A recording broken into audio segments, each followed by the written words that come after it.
सत्य में भारत न्यूज में आज हम चर्चा करने वाले हैं कल पुलिस विभाग द्वारा जो परीक्षा का आयोजन कराया गया और उसका पेपर भी लीक होता हुआ दिखा हमको।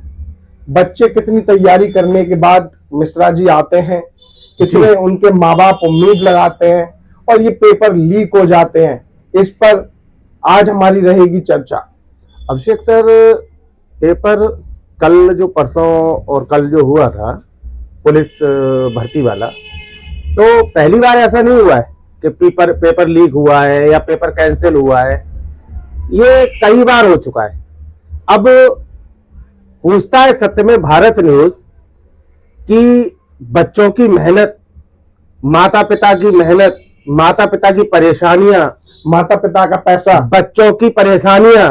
पैसा तो सर ऐसा है, चलिए हम कमा लेंगे, लेकिन हम वो वक्त नहीं कमा पाते हैं जो हम गवा चुके। कुछ बच्चे इसमें ऐसे होंगे जिनकी की लास्ट ईयर होगी और उसके बाद ओवर एज हो जाएंगे। कभी उनके दिल से पूछा है? कौन पूछने वाला है? क्या गुजरेगी है? एक माता पिता की एक ही चाहत होती है कि मेरा बच्चा पढ़ लिख के कहीं नौकरी पे लगे, और एक उसकी आस होती है। तो उस आस को तोड़ती हुई कौन तोड़ रहा है इस आस को? आपसे पूछता हूं। इसको मुझे तो ये लगता है कि सरकार की कहीं ना कहीं इसमें लापरवाही है। और मैं आपको मिश्रा जी और बताऊं, अभी कुछ समय पहले उत्तर प्रदेश की एक और भर्ती थी, बहुत बड़े स्तर पर कराया गया, उत्तर प्रदेश समीक्षा अधिकारी जी। उसका पेपर भी लीक हो गया। अब अभिषेक सर, मैं एक छोटी सी बात कहूंगा। आप ये देखिए, जब ये फॉर्म पढ़ते हैं, नहीं, मैं एक चीज और थोड़ा सा करेक्ट कर दूं मिश्रा जी। एक तो वैकेंसी आती नहीं है जी। और जब सरकार का कोई चुनाव होता है जी, अभी 2024 लोकसभा चुनाव होने वाले हैं जी, तब सरकार ने सोच समझकर रणनीति के तहत जी ये भर्तियां निकाली, और इसको कैंसिल भी इसीलिए होगा। ये भी मैं आपको बता दूं, ये भी एक रणनीति का ही एक हिस्सा है। आप एक बात सोचिए, लाखों अभ्यर्थियों ने फॉर्म भरा। अगर हम सपोज ये मान लें कि 100 रुपए भी एक फॉर्म की कीमत होती है और 10 लाख बच्चों ने अगर फॉर्म भरा, तो कितने करोड़ रुपए का फॉर्म भरे गए? आप ये सोचिए कितना राजस्व इकट्ठा हुआ। सरकार तो करोड़ों अरबों रुपए राजस्व इकट्ठा हुआ। सरकार तो ये कहती है ना कि हम ये पेपर कराएंगे, इसके पैसे लेते हैं। चलिए अच्छा, पेपर कराएंगे उसके पैसे लेते हैं, उस चीज हम मान गए। पेपर लेते हैं, कराते हैं, उसके पैसे लेते हैं, ठीक है। अब मैं ये पूछना चाहता हूँ, व्यवस्थाएं तो आपने और हमने देखी ना। स्कूल में क्या व्यवस्था थी? ना पानी की व्यवस्था थी, ना कोई नाश्ते की बच्चों को व्यवस्था थी, ना गाड़ियां खड़ी करने की। रोडों पे गाड़ियां खड़ी हुई है, कोई पार्किंग सुविधा नहीं। कहां बच्चे पानी पिएंगे? बाहर 200 किलोमीटर दूर से बच्चे आए, 200 किलोमीटर दूर से बच्चे आए। कोई व्यवस्था दिखी आपको? आप बताइए। हम तो दोनों ने कवर किया। हाँ, मैं आप सबको, हमारे दर्शकों को बताना चाहता हूं, कल हम लोग पुलिस भर्ती को कवर करने गए। हमने सोचा कि इन बच्चों से पूछेंगे पेपर कैसा रहा। उसी समय हमको खबर मिलती है पेपर लीक हो गया। बच्चों के आंखों में आंसू देखे मैंने। मिश्रा जी, आपने भी देखे। हम लोग तो ये देखने गए थे ना, बच्चों की क्या तैयारी है जी, कैसे पेपर देके आ रहे हैं, कहां से आए हैं। बच्चे वाराणसी तक से आए थे, बहुत दूर के बच्चे यहाँ पे दिखाई दे रहे थे। उनके साथ में उनके माँ बाप दिखाई दे रहे थे। सारे बेचारे परेशान, थकान से भरे हुए, पूरी रात के चले हुए। वो आके बैठते हैं, स्कूल पे जाते हैं, वहां उनको पानी तक नसीब नहीं होता है। ये व्यवस्था थी। व्यवस्थाओं की तो बात छोड़ दो, और इसके बाद सर पेपर जो है कैंसिल हो जाता है। सरकार का इतना बड़ा नेटवर्क है मिश्रा जी। जब ये हर 5 साल में चुनाव करा लेते हैं, चुनाव से बड़ी प्रक्रिया नहीं हो सकती भारत के अंदर। जब ये करा लेते हैं तो ये पेपर क्यों पेपर लीक हो जाते हैं? मैं आज सबसे पूछना चाहता हूं, किसकी कमी है ये? सर, ये सरकार की ही कमी है, किसी की कमी नहीं है। इसको दोष सरकार और किसी को क्यों दोगी भाई? सारे चीजों का दोष सरकार पे ही मढ़ा जाएगा ना, और किस पे मढ़ा जाएगा? इसका जिम्मेदार कौन है? सरकार ही है जिम्मेदार। व्यवस्थाएं जब आप बना नहीं पा रहे तो पेपर क्यों लेते हैं? मुझे ये नहीं समझ में आता। आप बेरोजगार से कह दो ना कि भाई आज से तैयारी बंद कर दे सर, और भाई पकौड़े बेचे। हाँ, हकीकत वही है। स्वरोजगार करिए।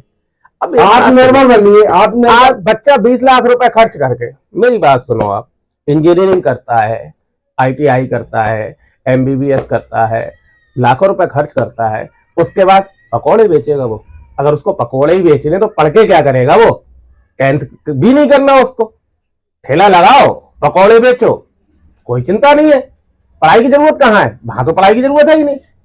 जब हमको ठेले पे पकौड़े ही बेचने हैं, जब हमको एक कार्ड ही लगानी है, तो हम वैसे भी लगा सकते हैं। जरूरी है हम MBA करके लगाएंगे कार्ड? माँ बाप का एक सपना होता है मिश्रा जी, हमारा बच्चा पढ़ेगा और कहीं अफसर बनेगा।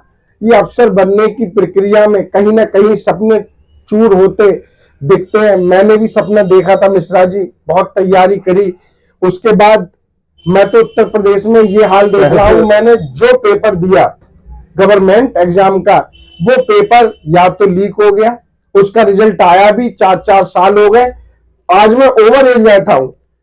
अब से इसकी जिम्मेदारी कौन लेगा? सरकार जिम्मेदार है सर। मैं आपको एक उदाहरण देता हूं सर, छोटा सा। मैं खुद इसका झेला हुआ हूं इस चीज के लिए। SI की भर्ती थी और मैं ग्रेजुएशन करके निकला था 99 में। उसके बाद SI की भर्ती निकली सब इंस्पेक्टर की, और मैंने प्री पेपर दिया। प्री पेपर मैंने क्वालिफाई किया, बदायूं में ही पेपर हुआ। उसके बाद मैं फिजिकल देने गया मेरठ PSC में मेरा फिजिकल था। फिजिकल मैंने क्वालिफाई किया। फिजिकल क्वालिफाई करने के बाद मेरे पास एडमिट कार्ड आता है मेन पेपर के लिए। मेंस पेपर के लिए एडमिट कार्ड आया, मैं बड़ा खुश, बहुत एक मतलब मन में मेरा एक ही एम था उस वक्त कि मेरे को सब इंस्पेक्टर बनना है। वर्दी पहननी है, सब इंस्पेक्टर बनना है। होता है बच्चों में जुनून रहता है कि भाई मेरे को टोपी लगानी है, खड़ी कैप लगानी है, पट्टे वाली नहीं चाहिए प्रमोशन से, मुझे खड़ी कैप चाहिए, डायरेक्ट SI की। फिर क्या हुआ सर, राजनाथ सिंह उस समय मुख्यमंत्री जी थे और मायावती जी की सरकार बसपा से मिलके बीजेपी की सरकार उस समय बनी हुई थी, और इन्होंने क्या करा, समर्थन अपना खींच लिया। समर्थन खींचा, वो पेपर हो गया कैंसिल। वो दिन का आज का दिन है, मैंने फॉर्म ही कोई नहीं भरा सरकारी, और उसके बाद अगर भरता भी तो मेरे पैसे बेकार जाते, कोई फायदा नहीं निकलता। 3 बार फिर कैंसिल ही हुआ, वो उसकी भर्ती नहीं हो पाई। हमारा उद्देश्य किसी भी युवा जो तैयारी करते हैं, युवा जो बेरोजगार हैं, उनको भटकाव की स्थिति में लाना नहीं है। यह हमारा सवाल है आपसे कि आप क्या करोगे। 4-4 साल अब वैकेंसी आने वाली है नहीं। अगर चुनाव होते हैं 2024 लोकसभा चुनाव, तो आपको जब ही मिलेगी भर्ती देखने के लिए जब उत्तर प्रदेश में चुनाव होंगे।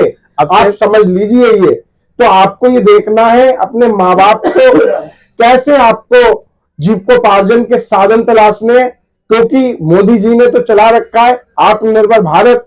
आत्मनिर्भर बनिए, और भाई हम तो किसी को डिमोरलाइज नहीं करते। क्या कह सकते हैं, कौन लेगा जिम्मेदारी? कोई सामने नहीं आता है, पेपर कैंसिल हो जाते हैं, और हमारे प्रदेश के मुख्यमंत्री योगी आदित्यनाथ कहते हैं हमने तो करोड़ों युवाओं को रोजगार दे दिया। किसी को कोई रोजगार नहीं मिला है। कितने लोगों को रोजगार मिला है? आप लोग कमेंट करना, हम भी जानना चाहते हैं भाई किस किस को रोजगार मिला। और हाँ, ये भी बताएं कैसे रोजगार मिला। जिनको रोजगार मिल जाता है वो तो कहते हैं भाई मैंने कोई भी बेईमानी से मैंने नहीं किया, बिल्कुल साफ सुथरा, एक भी पैसा हमने नहीं दिया और हमारा नंबर आ गया। हम भी जानते हैं, और ये हम भी जानते हैं और आप भी जानते हैं क्या सच्चाई है। हम भी इसी प्रदेश के रहने वाले हैं। और आपसे सर दिक्कत पता है कहाँ है?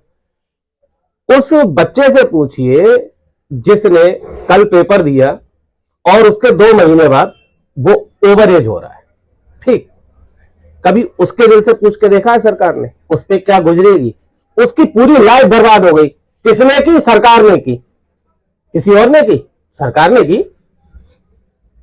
भाई किसी बच्चे के 2 महीने बाद ओवर एज हो गया वो, तो वो कहां देते रहे? काय की छूट? बिल्कुल छूट, कुछ भी छूट नहीं। काय की छूट? आरक्षण के नाम पे छूट देते हैं। अरे जनरल का है, चलिए। और आरक्षण मेरी ऐसे में आरक्षण दिया किस लिए गया था? आरक्षण इसलिए दिया गया था कि जो गरीब तबका था, जो दबा कुचला तबका था, उसको बराबर पे लाने के लिए। आज वो बराबर नहीं, वो बहुत ऊपर है। तो आज भी आरक्षण खत्म नहीं हो मुद्दा है। ये आता रहेगा, जाता रहेगा। हाँ, ये आरक्षण तो बना रहेगा। ये तो सर देखिए वही है, चोर चोर मौसेरे भाई, बाकी कुछ भी मैं ना कहूं तेरी, तू ना कहे मेरी। बस कहानी यही है। अब इससे आपको पैसा इकट्ठा हो गया, पेपर आपने कराए, ठीक है, आपका इलेक्शन हो गया, भाड़ में गई जनता, भाड़ में गई दुनिया, किसी से कोई मतलब नहीं। तो आज के समय में युवा बेरोजगार भी तो जिम्मेदार है, जो मैं हम कह रहे हैं वही स्वयं जिम्मेदार है। मैं इसके लिए युवा को जिम्मेदार मानता हूं। हम मानते हैं मिश्रा जी, मैं आपसे अक्सर मानता हूं, चलिए युवा जिम्मेदार है। अच्छा मेरे को आप एक बात बताइए, युवा करे तो क्या करे भाई? एक मिनट तो भाई एक बात बताइए, जब पहले नहीं बीजेपी गवर्नमेंट से पहले जी कोई भी इस तरीके का प्रकरण होता था, युवा आते थे, आवाज उठाते थे, ये युवाओं की कमी है और सरकार की कमी है। लेकिन आज तो युवाओं की सुनी जा रही है, धरने प्रदर्शन चल रहे हैं, मैं आपको बता दूं, उनको दबाया जा रहा है, कुचला जा रहा है, पुलिस पकड़ के जेल में डाल देती है, युवा सोचता है मुझ पे केस ना लगे, इसलिए धरना प्रदर्शन आज के समय में कर नहीं रहा। अब क्या है युवाओं को, मैं आपको बताता हूं कि इस समय युवा खौफ है, युवाओं में खौफ इस चीज का है कि अगर हम धरना करेंगे, प्रदर्शन करेंगे तो प्रशासन हम पे कार्रवाई करेगा और कार्रवाई में हमको अंदर डाल देगा। क्यों नहीं करे प्रदर्शन, क्यों नहीं अपनी आवाज को उठाएं? आवाज हमें उठानी पड़ेगी। आवाज अगर नहीं उठाएंगे, देखिए जितने भी बदलाव आए किससे आए, आंदोलनों से आए, ठीक है। सबसे पहले आंदोलन को आप लेके चलो, आंदोलन की शुरुआत गांधी जी ने की थी, महात्मा गांधी जी ने आंदोलनों की शुरुआत की थी, तभी तो देश को आजादी मिली। यहाँ मुझे कल की बात एक याद आ रही है मिश्रा जी, बड़ा अच्छी बात किसी व्यक्ति ने कहा था। इंदिरा गांधी की सरकार थी, हाँ इंदिरा गांधी, और उस समय एक नारा दिया गया कि कुर्सी से हटाते हैं इंदिरा गांधी को। आज कोई अगर कह दे ना कुर्सी से हटाते हैं, ये कहते थे सुनिए, तो उस समय गली गली में शोर है, इंदिरा गांधी चोर है। आज ये खुला नारा था, गली गली में शोर है, इंदिरा गांधी चोर है, ठीक है। लेकिन उन पर कोई कार्रवाई नहीं हुई, ना ही उनके साथ मारपीट हुई, ना ही प्रशासन ने उनको अंदर डाला, ना ही उनको जेल हुई, ठीक है। लेकिन आज आप कहते देखिए, गली गली में शोर है, मोदी जी चोर है, कह के देखिए क्या होगा, कुछ नहीं होना है, ठीक है। आप जेल जाएंगे, जेल जाएंगे और आप एक समय में त्रस्त हो जाएंगे, यही कहेंगे मोदी जी जय, योगी जी जय, जय श्री राम। हकीकत यही है, हकीकत यही है। आवाज को हम उठा ही नहीं पा रहे हैं, और जहां पे उठ रही है आवाज, जहां पे आंदोलन होने की तैयारी होती है, वहीं आंदोलन को कुचल दिया जाता है, शुरू होने से पहले ही खत्म कर दिया जाता है। कहने को बहुत कुछ है, लेकिन कहने को बहुत कुछ है, लेकिन अब क्या करें, जनता पूरी समझदार है। जेल में चले गए, हमें कौन बचाएगा? हमें कोई बचाने वाला, हाँ यार ये बात तो है, हमें कोई बचाने वाला नहीं है। अनुरोध है, हम तो बहुत छोटे चैनल है, जनता से अनुरोध है, आप अपने विचारों को, अपनी बातों को हमसे शेयर कीजिए, कमेंट्स कीजिए। धन्यवाद। जय हिंद, जय भारत, जय हिंद।